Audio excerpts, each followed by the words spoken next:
Welcome to the federal Andhra Pradesh. Banakacherla project Andhra Pradesh ప్రభుత్వం ప్రతిష్టాత్మకంగా తీసుకున్నప్పటికీ కేంద్ర ప్రభుత్వం ఈ ప్రాజెక్టుకు చరమగీతం పాడినట్లయింది.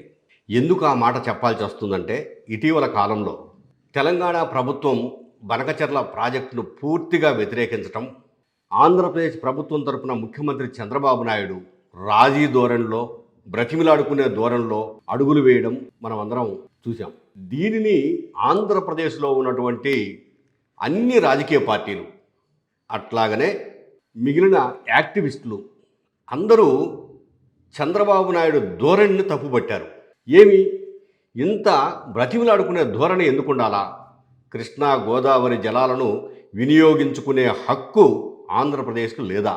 ప్రధానంగా కృష్ణా నదిలో నుంచి కృష్ణా జలాలు సముద్రంలో కలుస్తున్నాయి. అంటే ఆంధ్రప్రదేశ్ ద్వారానే గోదావరి జలాలు సముద్రంలో కలుస్తున్నాయి. సముద్రంలో కలిసేటప్పుడు, ఆంధ్రప్రదేశ్లో నుంచి కలుస్తున్నప్పుడు అదనంగా సముద్రం పాలయ్యే వాటర్ను వినియోగించుకునే హక్కు మాకు లేదా? ఎందుకు లేదు?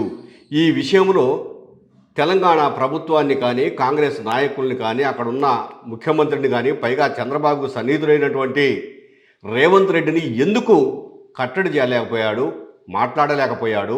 బనకచెర్ల ప్రాజెక్టును ఒకవేళ నిజంగా నిర్మించాలనుకుంటే ఎందుకు పట్టుదలతో ముందడుగు వేయలేకపోయాడు అనే చాలా ప్రశ్నలు ఆంధ్రప్రదేశ్లో ఉత్పన్నమైనాయి. సరే, ఈ నేపథ్యంలోనే కేంద్ర ప్రభుత్వం జలసంఘం పర్మిషన్ తీసుకోవాలి, గోదావరి ట్రిబ్యునల్ దీన్ని ఆమోదించాలి ముందు. ఆ తర్వాత పర్యావరణ అనుమతులన్నీ రావాలి. ఇవి ఏమీ లేకుండా మేము ప్రాజెక్టు నిర్మాణానికి ఆమోదముద్ర వేయలేము అని కేంద్ర ప్రభుత్వం తేల్చి చెప్పింది.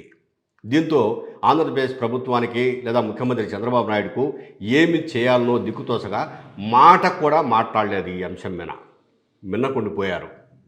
నిజానికి బనకచెర్ల ప్రాజెక్టు ద్వారా చంద్రబాబు నాయుడు ఆలోచనల ప్రకారం గోదావరి జలాలను తీసుకొచ్చి రాయలసీమ ప్రాంతాన్ని సస్యశ్యామలం చేయాలనేది ఆయన ఆలోచన.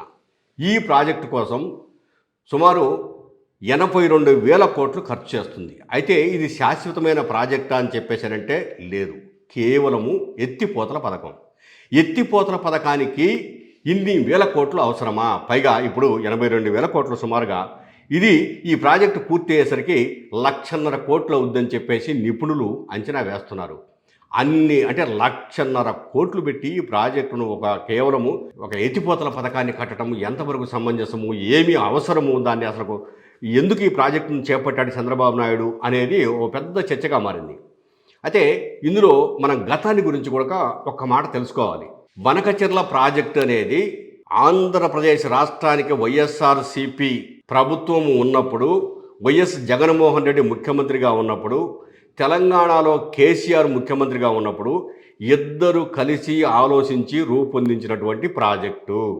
దీనికి ఒక కాంట్రాక్టర్ నేతృత్వం వహించాడు. ఆ కాంట్రాక్టరు మెగా కృష్ణారెడ్డిగా ఇటీవల, అంటే ఒక వారం రోజుల క్రితము విజయవాడలో జరిగినటువంటి ఒక ప్రెస్ మీట్లో అక్కడ పెద్దలు కొంతమంది ఈ నీటిపారుదల రంగ నిపుణులు వెల్లడించారు. ప్రధానంగా నీటిపారుదల రంగ నిపుణులు కాకపోయినప్పటికీ retired IPS officer A B Venkateswara Rao ఈ విషయం మీద మాట్లాడుతూ, ఇది మెగా కృష్ణారెడ్డి మెదడులో నుంచి వచ్చిన ఆలోచన. ఆయనే ఒక సంస్థతో దీనికి ప్రతిపాదనలన్నీ తయారు చేయించి జగన్మోహన్ రెడ్డికి 3 నెలల్లో అందజేశారు. జగన్మోహన్ రెడ్డి, కేసీఆర్ ఇద్దరు కలిసి కూర్చొని మాట్లాడుకొని, ఓకే నాకు ఎటువంటి అభ్యంతరం లేదు, మీరు కట్టుకోండి అని చెప్పి జగన్కు హామీ ఇచ్చాడు. ఆ సందర్భంలో వచ్చిన ప్రాజెక్టు ఇది. కానీ వాళ్ళు ఎప్పుడు బయట పెట్టలేదు ఈ ప్రాజెక్టుని మేము తీసుకొస్తున్నామని. ఇప్పుడు ఈ చంద్రబాబు నాయుడు గారు వాళ్ళు చేపట్టిన ప్రాజెక్టుకు ఈయన గ్రీన్ సిగ్నల్ తీసుకోవడము, ఈయన నిర్మాణాన్ని చేపడతానని చెప్పటము, భుజాన వేసుకొని మోయడము, ఏ ప్రజలకైతే దీనివల్ల పెద్ద ఉపయోగం లేదు అని మేము చెప్తున్నామో దానిని కూడా పట్టించుకోకుండా అడుగులు ముందుకు వేయడం ఏందనేది ఇక్కడ అందరూ అంటున్న మాట, ప్రశ్నిస్తున్నటువంటి అంశం. అయితే చివరకు కేంద్ర ప్రభుత్వము ఈ వివాదానికి తెరదింపాలని భావించిందో ఏమో తెలియదు. కానీ పైగా మనం ఇక్కడ ఒక మాట కూడా ఆలోచించాలి. నిజానికి ఆంధ్రప్రదేశ్లో ఉన్నది కూటమి ప్రభుత్వం. ఆంధ్రప్రదేశ్ ప్రభుత్వానికి కేంద్ర ప్రభుత్వం పూర్తి స్థాయిలో సహకరించాలి. కానీ మరి ఎందుకు సహకరించలేదు, ఏమి జరిగింది, ఈ ప్రాజెక్టుకు ఎందుకు మోకాళ్ళడ్డింది అనే దానికి సరైన సమాధానాలు లేవు. వీటికి సమాధానాలు చెప్పాలంటే ముఖ్యమంత్రి చంద్రబాబు నాయుడు గారు ఒక్కరు మాత్రమే, లేదా ఈ ప్రభుత్వంలో ఉన్నటువంటి బీజేపీ వాళ్ళు, ఆంధ్రప్రదేశ్లో ఉన్న బీజేపీ వాళ్ళు మాత్రమే సమాధానం చెప్పగలరు. మిగిలిన వారు ఎవరు సమాధానం చెప్పే పరిస్థితులు లేవు. అయితే ప్రజలు కానీ, లేకపోతే ఈ నీటిపారుదల రంగ నిపుణులు కానీ, మిగిలిన యాక్టివిస్టులు కానీ అనవసరంగా ప్రభుత్వ ధనాన్ని దుర్వినియోగము చేస్తారు అని మేము ఏదైతే చెప్తున్నామో దానికి కేంద్ర ప్రభుత్వం మంచి సమాధానం ఇచ్చింది. ప్రాజెక్టును మేము అనుమతులు ఇవ్వలేము, ఇది అయ్యేది కాదని చెప్పి తేల్చి చెప్పడం మీద అందరూ చాలామంది సంతోషాన్ని వ్యక్తం చేస్తున్నారు.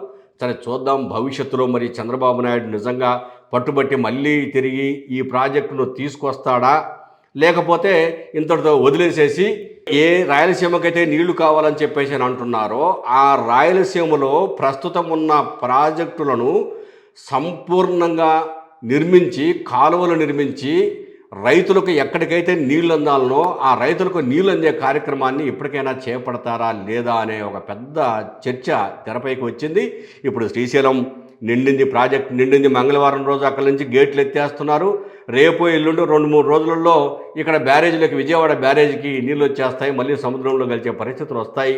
ఇప్పుడు ఎక్కడైతే శ్రీశైలం నుంచి నీళ్లు వదులుతున్నారో ఆ అదనపు జలాలను అక్కడి నుంచి ఉపయోగించుకునే అవకాశాలు ఉన్నాయి, దాన్ని ఉపయోగించుకోండి అని చెప్పేసి ఈ రాష్ట్రంలోని నీటిపారుదల రంగ నిపుణులు ప్రభుత్వానికి పలు సూచనలు చేస్తున్నారు. ఏం జరుగుద్దో చూద్దాం. ఈ బనకచెర్ల ప్రాజెక్టుకు ఇంతటితో ఫుల్ స్టాప్ పడుతుందా, చంద్రబాబు నాయుడు మళ్ళీ పట్టుపట్టైనా కూడాను అన్ని అనుమతులు తీసుకొని ప్రాజెక్టు నిర్మాణాన్ని ముందుకు తీసుకెళ్ళడానికి ప్రయత్నం చేస్తాడా, ఇది భవిష్యత్తే నిర్ణయిస్తుంది.